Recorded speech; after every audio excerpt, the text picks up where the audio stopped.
Magandang araw sa inyong lahat. Ngayong araw na ito ay mayroon tayong tatalakayin. Pero bago tayo magpatuloy, ang tanong, handa na ba kayo? Kung ganon ay simulan na natin. Ang tatalakayin natin ngayon ay tungkol sa 7 gamit ng wika sa lipunan. Hi kaibigan, ako nga pala si Julian at ngayon ay ilalahad namin sa inyo ang 7 gamit ng wika. Ito ay ang Instrumental, Regulatorio, interactional, personal, Heuristiko, Informatibo. at imahinatibo.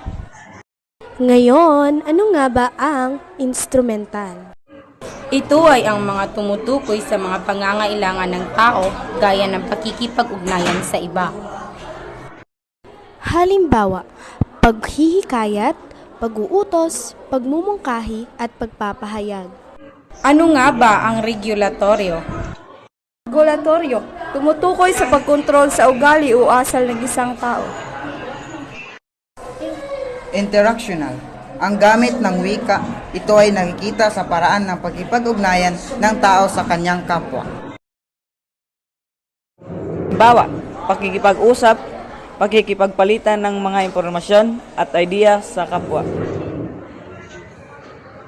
Ano kaya sa tingin niyo ang susunod? Tama, ito ay ang personal. Saklaw nito ang pagpapahayag ng sariling opinyon o kuro-kuro sa paksang pinag-uusapan. Ang halimbawa nito ay ang pagsusulat ng diary, journal at iba pa.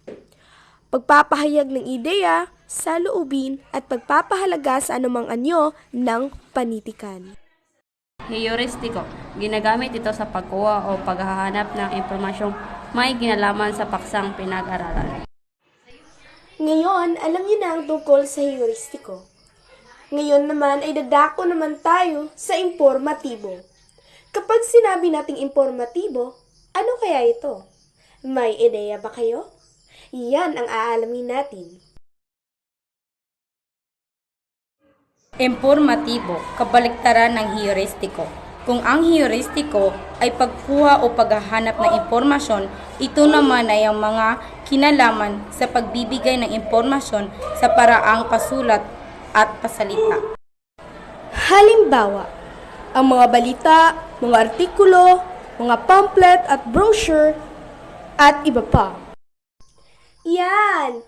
Yan ang kahulugan ng informatibo. At ngayon, alam mo na, masaya ako para sa iyo, kaibigan. Tsak kung marami kang matutunan mula rito. Susunod ay ang imahinatibo. Wikang ginagamit sa pagpapahayag ng imahinasyon sa malikhaing paraan. Halimbawa, akdang pampanitikan, pagsulat ng idioma at iba pa.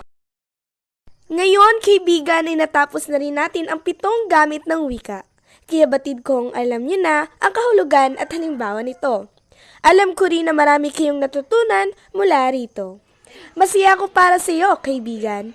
Ipagpatuloy mo lang yan, kaibigan. Tsak na maganda ang kalalabasan ng iyong pagsisikap. Ika nga ng iba, pag may tiyaga, may nilaga. Maraming salamat, hanggang sa muli. Paalam!